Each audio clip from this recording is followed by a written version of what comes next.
Hi everyone. As has been much requested by the flag, I'm going to start off with a little tutorial on how to run a pulley, and then we'll do a little short pulley in gray waters just to kind of go over how BattleNav works. So first we'll go over how to set up, then we'll go over how BattleNav works, and some basics of how to understand the AI and how BattleNav. And then I will also shoot tonight a video on how to BattleNav in the wild seas. This is all coming from me, Mattatron. I have obtained Ultimate on this ocean. So this is on Obsidian. I've gotten the Ult BattleNav. I'm sitting on Legendary right now. I had number 2, but as we'll go over, there's some do's and don'ts if you want to actually rank up on this. And also if you just want to improve your rank, period. But that's not what we're talking about today. We're just going to go over the very core basics. So let's get started. First things first, you have to decide what type of ship you want to be on. I just realized I guess we should go over that. So one second as we transition that. Okay, so what I'm on right now is called the Wikipedia.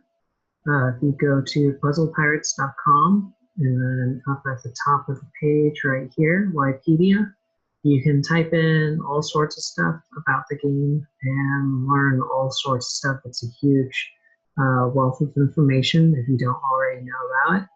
I highly encourage you to go check it out. It's all player articles that are made, but usually they're pretty solid with the content, with actual accuracy.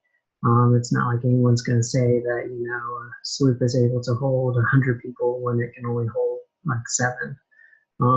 So just as a heads up, that is there. So what I want to do is first off go through different types of ships, from smallest to largest. The very smallest ship you can have is a sloop. It can hold 7 pirates. It does break down all the stations. It's going to use small cannonballs. So that's the type of stock that you'll need for a sloop, small cannonballs. It says shots 4. That means that at most in one turn you can fire 4 shots. Next biggest is a cutter. It can hold 12 people. It also shoots small cannonballs, and it can shoot 8. And the reason that it can shoot 8 is because it can shoot it can shoot 1 on each side. So it'll make a little bit more sense once we go into the mechanics of BattleNav. But pretty much I can shoot on my left and right in one turn, or in one turn. Dhow also holds 12. Really, essentially, the Dhow, the cutter, and the Fanch are all the same amount of people. However, there's trade-offs to them. So the trade-off is that a cutter can move 4 moves, as can a Dhow, but Fanch can only move 3 moves. So it's less tokens that it can move. You know, a cutter can use small cannonballs and can shoot both sides, whereas a Dhow can only use medium and only shoot one side on each. And the Fanch uses larges, but loses that move. So it's just about trade-offs. A lot of people ask what's the best ship to use.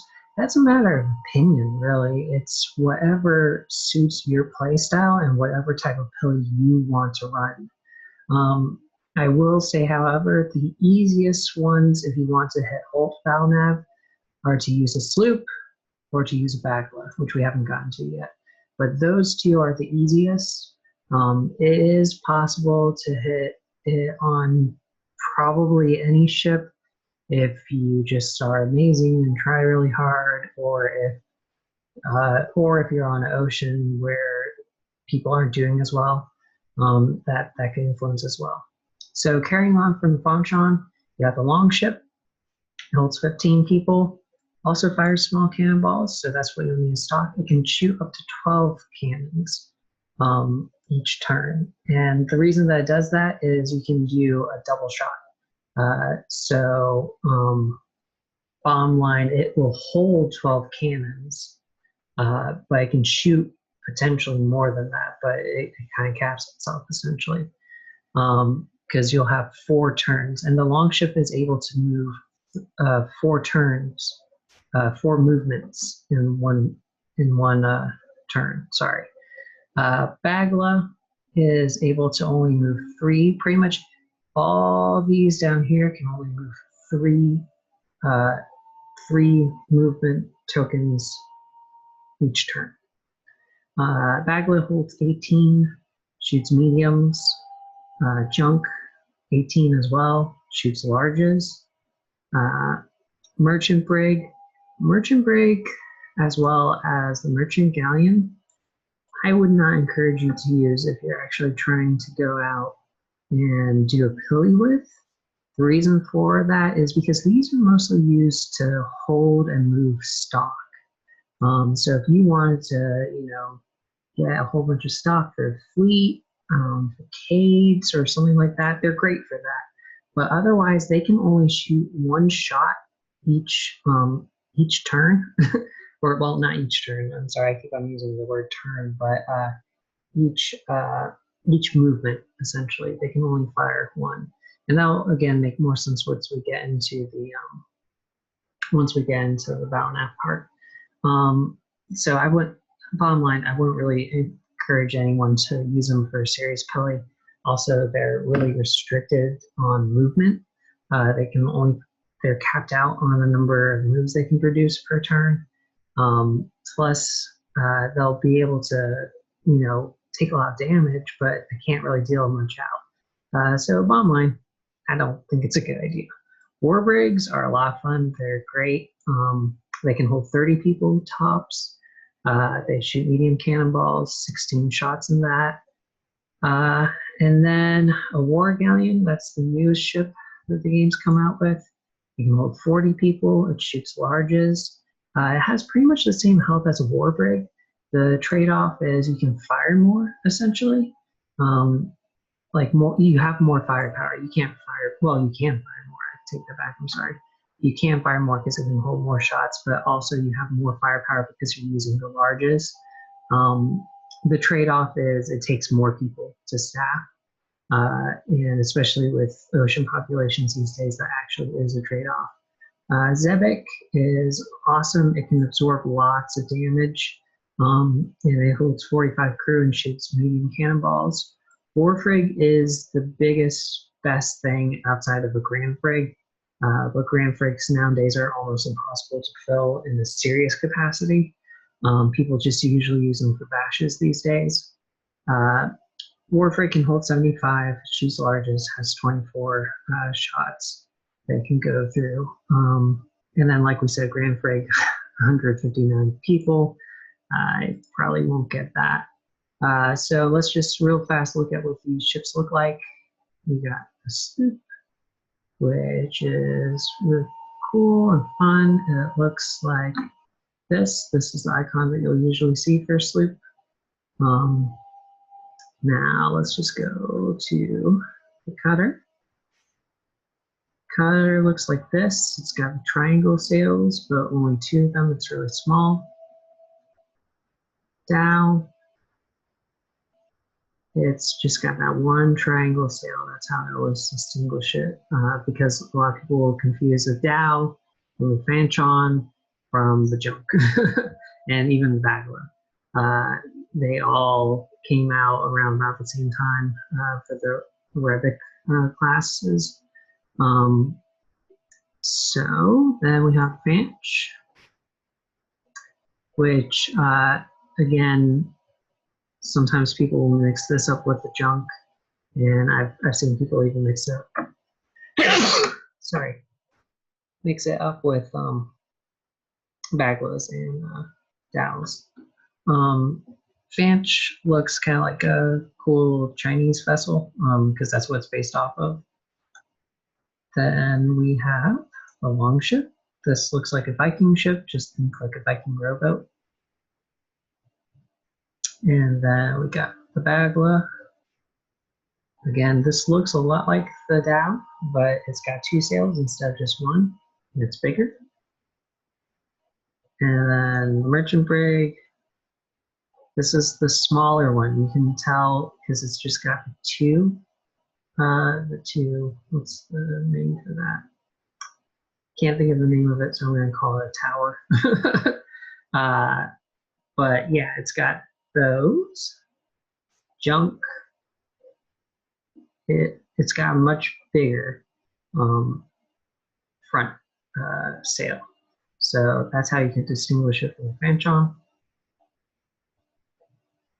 And then War Brig. It's just got the 2 mast. I think that's the word I'm looking for, mast.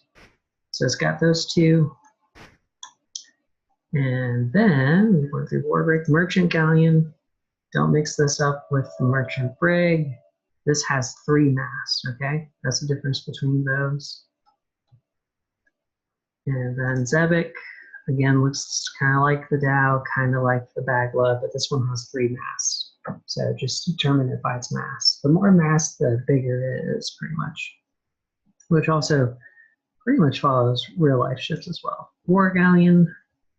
I know it's the newest one. It kind of sort of looks like a Merchant Galleon, kind of, but it's got this front sail.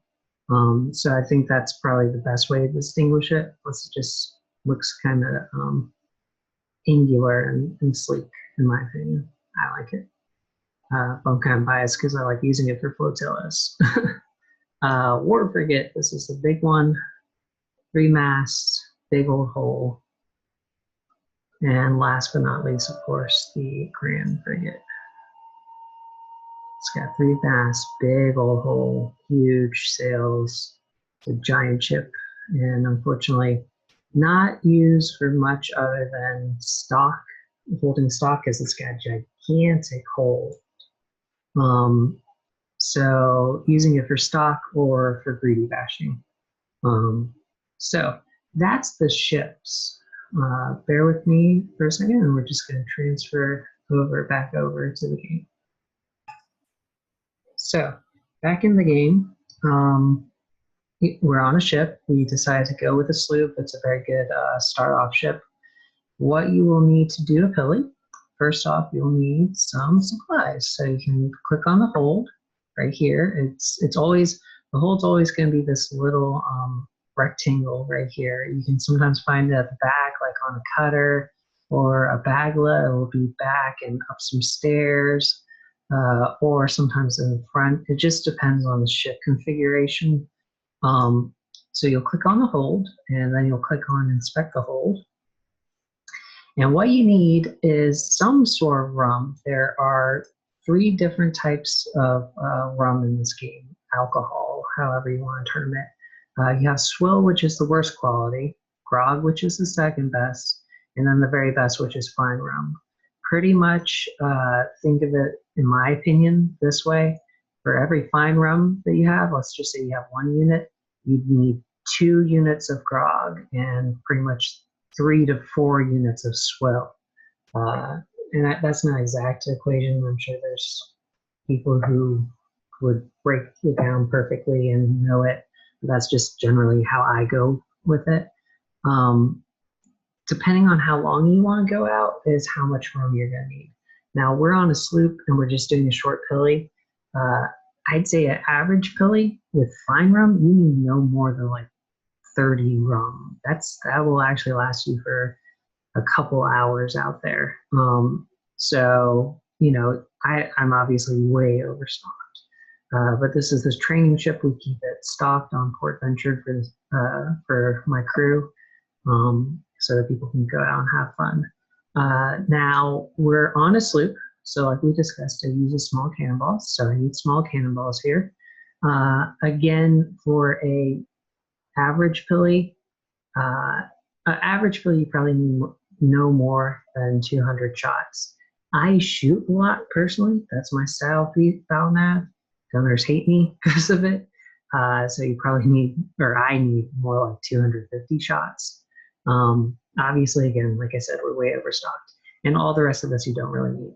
But that's the basics that you need for any pili. Honestly, you don't need anything else. You just need a type of rum and then whatever type of cannonballs you use to shoot on the ship that you're on. So just make sure you use that Wikipedia to determine until you know by heart what type of cannonballs you need. Now, let's say you need to buy some. Let's say my hold was empty right now, right? I can just click on this buy/sell commodities, switch it to the sell price. If I need to, I can go with relevant, or I could also go with ship supplies. And then it will list the swill right here, just as example, BODs. He is selling it for 25 a piece. He's willing to sell over 1,000 of them. And then if I wanted to buy it, I could deposit some money in the hold. And then I can just buy X amount of units as long as I have enough money in the coffers to buy. Okay. And then it's the same thing, you know, I can scroll down, get grog, fine rum, small cannonballs, etc. So you just buy stuff that way. And so now you have your stock, and now what you need is, if you don't already have it, you're going to need some charts. Or you can ask on Global or someone in your crew or flag to chart you, because what you need to do is click on the navigation duty station, click chart course, and then you need a chart somewhere. Now I'm on my alt. I went ahead and bought a chart, so I'm going to chart decrease. Now, real fast, notice how these are a light gray. That means I do not have this part of the ocean memorized, because I use this alt to bash sometimes. As you can see, this is all dark gray. That means I have memorized it. What that means is I had the charts here at some point or another, and then I denaved and got a find or better and went over this path between, it sometimes takes as low as 3 times. And then sometimes it goes as much as like 10 times. So you have to get at least 5 or above while duty navving, and you can memorize it so that I will never need these charts again. There are plenty of pirates, including myself, who have or nearly have the whole ocean memmed. I highly encourage you to do it. If you're going ahead and pilling along the way, just denav, get a 5 or better. It will help you slowly yet surely mem the ocean, so that you don't need these charts anymore. But obviously I don't have this memmed, so I'm going to go ahead and just click to the point that I can, hit chart course, and then I have my course laid in. So now we see this is updated. It's showing me the lead points between it. Next, what I need to do is configure this voyage. So I click on the configure voyage, and then I can set how much of a percentage of swabbies I have. In other words, how many bots are going to fill up the ship. So each station, you pretty much get a bot. So I would personally recommend, especially at first, going ahead and going at 100%. Next, you decide whether you want this to be a pili, or you could do a trade route, or if you're saying if you're a blockade, a greeter pillage. What a greeter pillage is you have to be a greeter and you can't recruit people on it. If I remember it, like, you don't pay stock. Pretty much it's just to orientate new players. And it's just for fun. Unfortunately, a lot of people don't run these, but there's not really a whole lot of new players. Swabby ship transport, what this is it's if I want to have no stock in my hold and move this ship from point A to point B, I can plot it, set to Swabby, pay a set amount in the hold, and then they'll move the ship for me rather than me having to move at all of these lead points. Flotilla attack is a special type of run where at a lead point you can enter it and battle Brigand King. You battle a lot of different ships. I don't recommend any new players going for that. Same thing with the Sea Monster hunt. Sea Monster hunts incorporate Kraken hunts, Curse Isle runs, Atlantis runs, and Haunted Seas. All of those except for Kraken hunt are sinking, so you could lose your ship. All of them involve advanced AI compared to a normal pili, but they give you a lot of money and stuff, and cool pets and all sorts of new things and familiars and stuff. So down the line, we can discuss those in other videos. And then last but not least, evading. Evading, what that is it makes it so that you have, especially if you denav well, a lower chance of running into a spawn ship that might attack you, a bot ship that might attack you. Usually you do it if, let's say, you just want to get to port with, your goods. So we're doing a Pili though. This bar right here is going to pretty much tell you your range of enemy ships that will engage you, okay? If you, let's say I have it right here from easy, this is set on easy at the lowest, to very hard.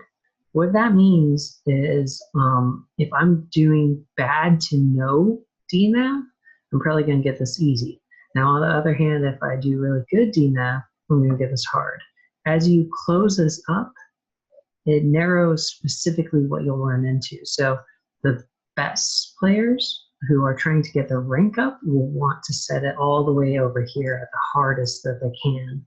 And then you want to denav and denav really well, and you'll get those harder spawns with harder AI, which increases your rank. On the other hand, if you just want to go easy, you can go all the way down here. And again, if you denav really well, it's going to put you down here.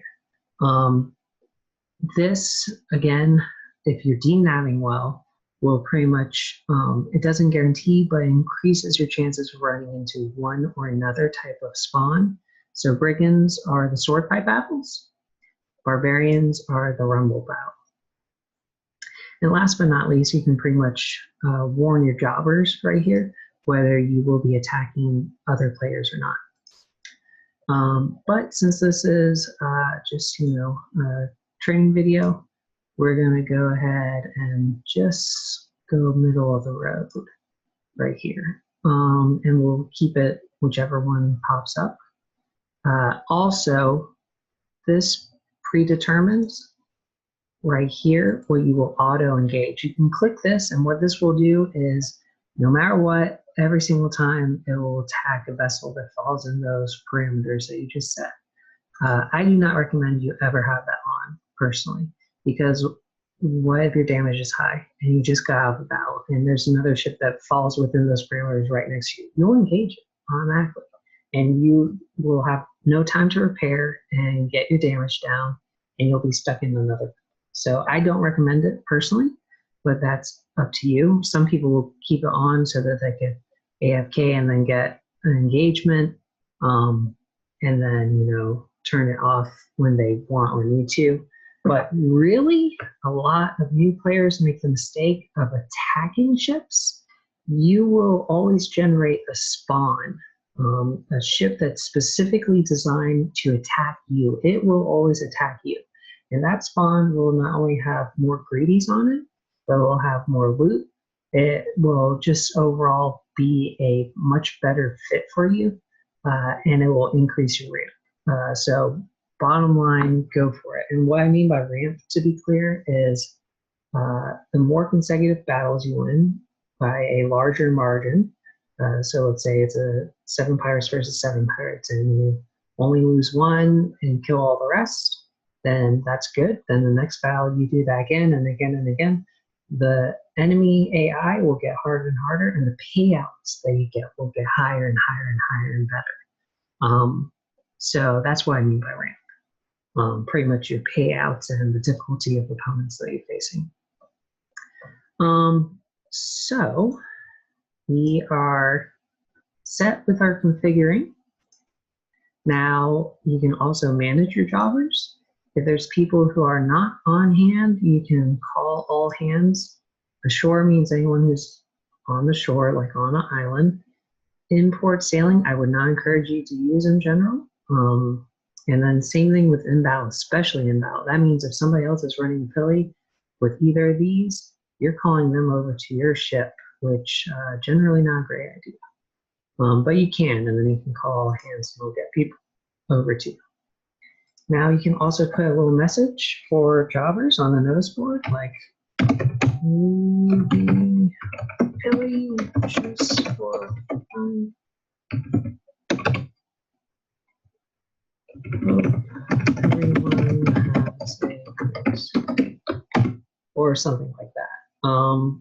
So you can just then hit update, and then when you hit this job right here, first off, it's going to give you those swabbies, those spots that you set to 100, and then also put your face and your message on the nose board so that people can apply. And then if they apply, you'll just hit accept or reject.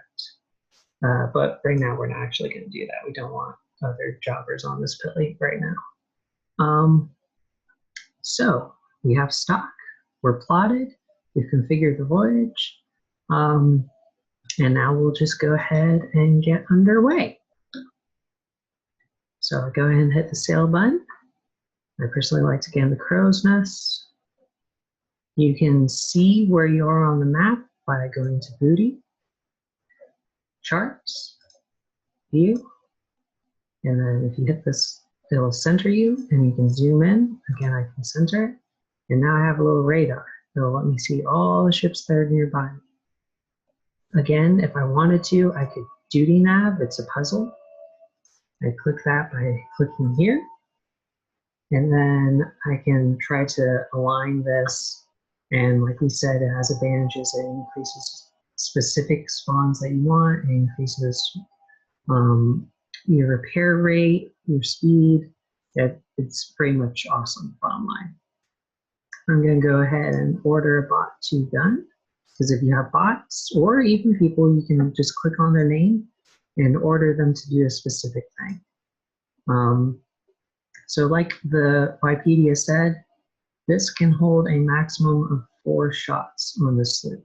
So right now we have none at all if we were to get engaged in battle. So now we just wait for a spawn to come and engage us. And like we said, it's better for the spawn to engage you than you to engage some other ship that passes by. This right here is a red ship.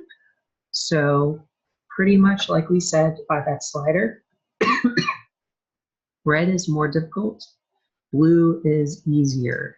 Now, like we said, this is a red long ship, so it means it's going to be a really hard battle. They'll probably outnumber us, plus it's a higher class of ship, so it's going to be able to do a lot more damage than we can. Probably not a good idea to engage. On the other hand, it's also a bad idea if they are under kind of a teal color, so if they're any sort of light blue or blue, if you attack a ship like that, there is the potential for you to get the black ship called on you. If the black ship attacks you, then what it's going to do is it's a ghost ship. It literally cannot be harmed. Like you can give it damage, but it's guaranteed to win pretty much every battle, every time. It can pass through rocks. It has large cannonballs. It's a grand frag. It has like 180 pirates on there or something like that, if I remember. Bottom line is bad news. And then once it grapples you, it will take all but, if I remember right, 5 rum and like 10 cannonballs or something. So pretty much it will leave you with nothing. So it's designed to punish anyone who's trying to attack weaker player ships, or just weaker ships, period. So just don't do it.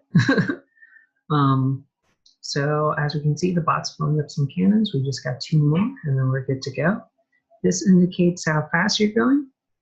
And the higher the yellow bar, the more speed you have, so you cross the map faster. This one indicates it's going to turn red and indicates any damage you have for each shot that's done on you, or any rocks that you ram into, anything like that. That's going to go up. And last is bilge. It's going to look blue. Right here we have an orange. It's a mostly harmless cutter. This is going to be blue. As the damage increases, your bilge will increase. And the bilge is going to slow down your sails, which if your sails are slowed down, it's going to lower your move reduction.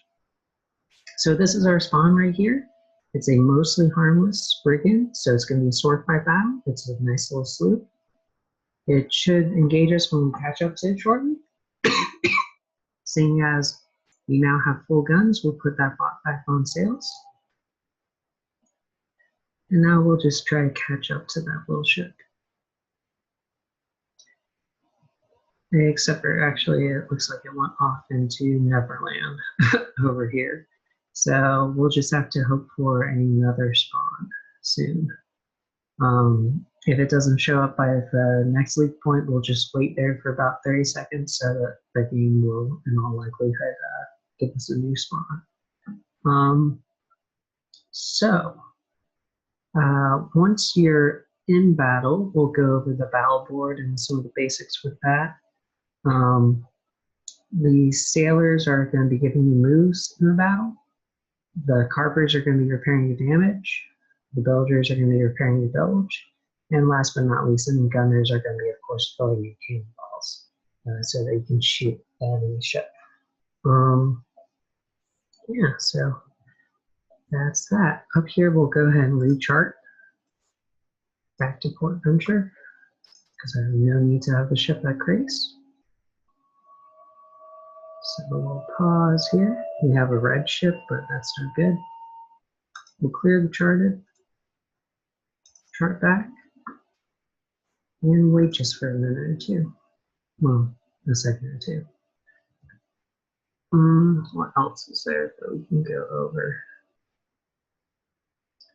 Oh yeah, so there's different ranks for all the different types of bot ships.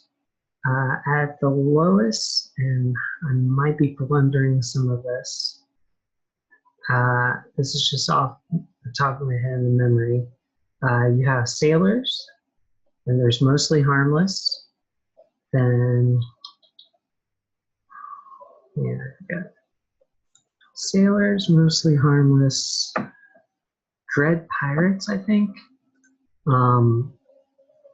Then Dread pirates, then blackguards, then sea dogs.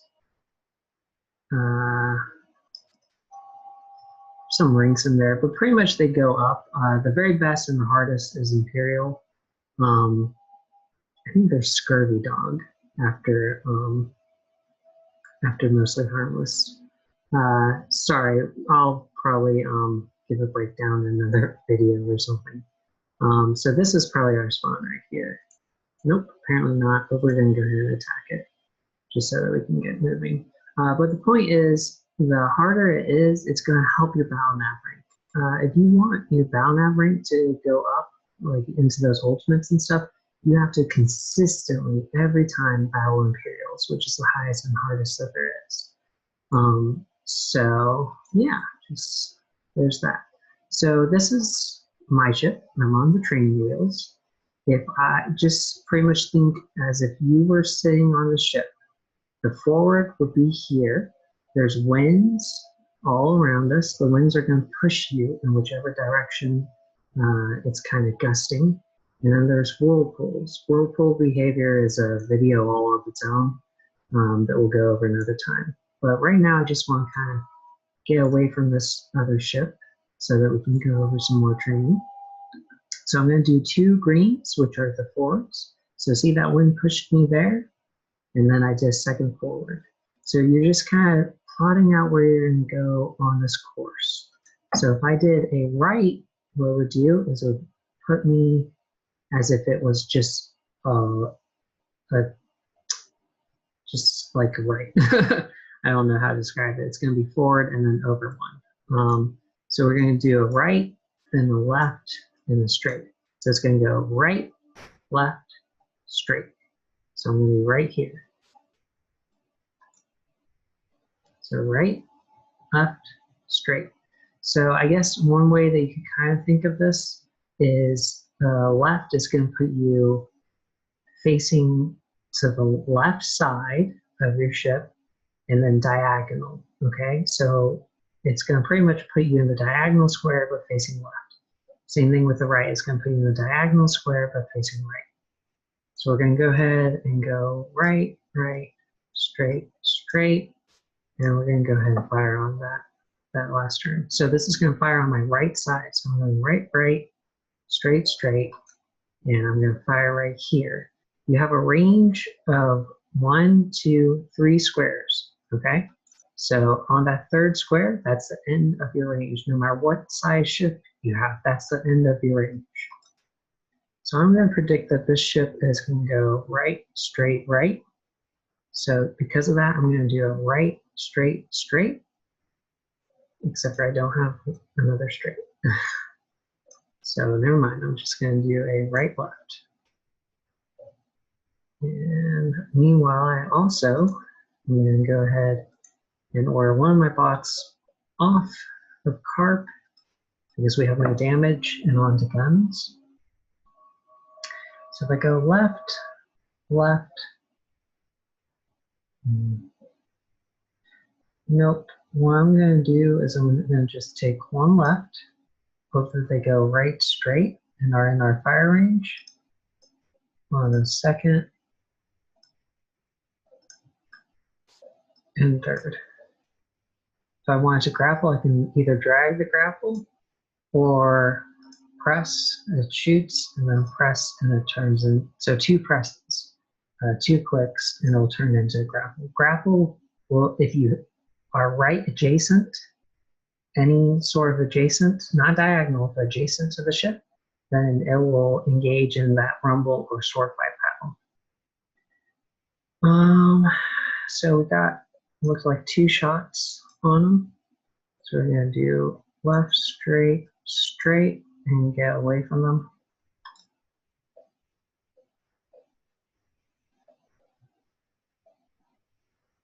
And that gives my bot time to reload my cannons and me a little bit of breathing room from them. So again, whirlpool behavior we can explain another time. The rocks, if you ran into them, they will give you damage, so it's not a good idea. And then if you hit the border, like right here, if I was right here and ran right into that invisible barrier, it will also damage me. After, I think it's 15 or 12 turns without being hit, you can disengage. Either party can disengage. So just keep that in mind if you go that many turns without being hit. As we can see, it's only playing in one move. The bar is going to fill up, and then if it's got red, that means that they're shooting in the move. So just keep that in mind too. There's a lot to explain. So apologies if it's a lot of information. So right here, I'm probably going to want to, because they're probably going to take a left in there, which is going to rotate them here. So I'm going to do a straight, right, straight, and fire on the last 2 turns. Because they'll probably be stuck in that little whirlpool. Probably. Might be wrong. We'll find out. So boom, we hit them there. And I did the last shot just in case it kind of changed their course in the middle of that whirlpool. So they've gotten at least 3 hits on them. It takes, the Wikipedia does go over how many shots it takes to max each type of ship. But with a sloop, small cannonballs, which is what we're firing, it's going to take 7 to max the other sloop. So we're at 3 out of 7. And once they're maxed, I mean, you're definitely good to grapple. And the idea, of course, is to try and max them and take 0 shots yourself. Because the more shots you have, not only does it increase your damage bar, but once you hit the max point, it's going to max out your sword fight or rumble board.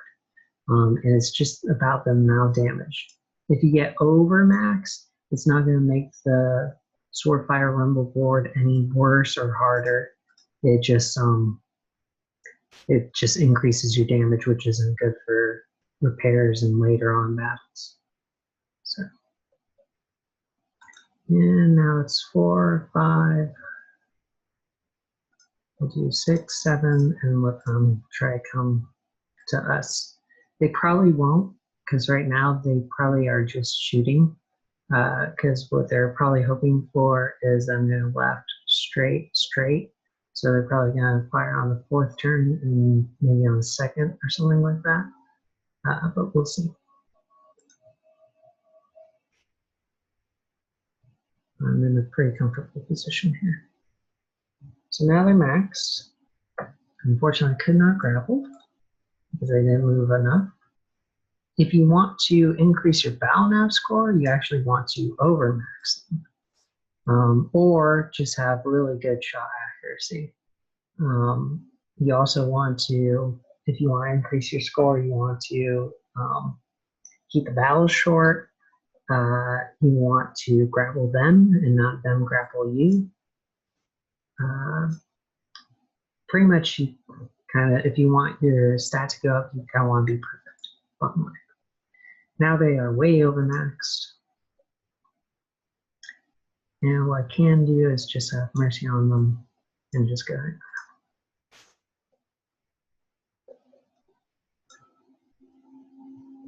And we will go ahead and do it the first turn in case they just go forward with a grapple. Does hurt my shot accuracy just a little bit. And I put this last one in case I somehow missed them. See, we grappled them right there. It was a mutual grapple. And now the battle commences. Now we took absolutely no shots, whereas they were maxed. So what that's going to look like is once we get into the sword fight, in a minute here. So as you can see, I have no damage, no gray blocks blocking me. They, on the other hand, have nothing but gray blocks. Then of course you want to team. See these little dots? That means your other fellow pirates on the ship are on that pod. So you want to team with them so that they are overwhelmed more, and you can win the battle. And then you just do the sword fight and just win.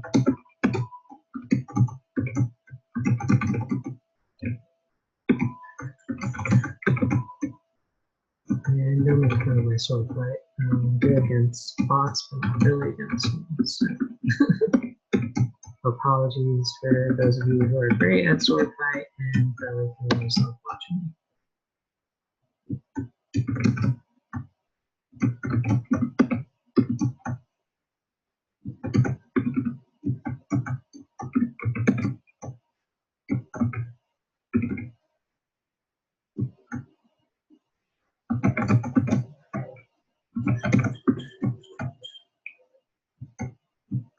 And I have the swordman of sprinkles. Things I don't actually care about since I'm on the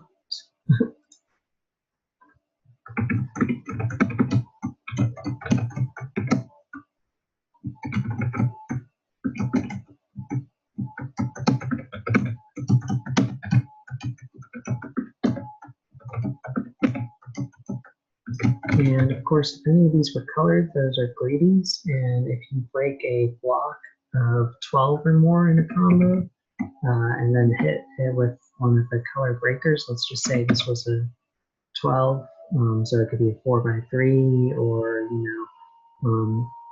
2 or 3 3x3s all connected. Bottom line, if it's 12 pieces or so, it's pretty much guaranteed to, in a block formation that's connected, then it's pretty much guaranteed to loosen its treasure. And the treasure will be a locker. And that locker sometimes contains familiars like lobsters or pets like pelicans, or greedy purses that can be traded in for.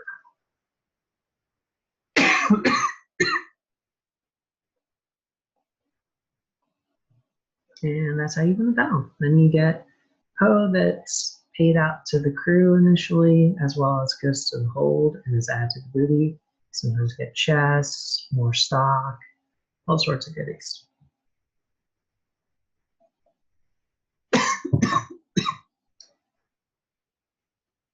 I don't know if this was recording this whole time.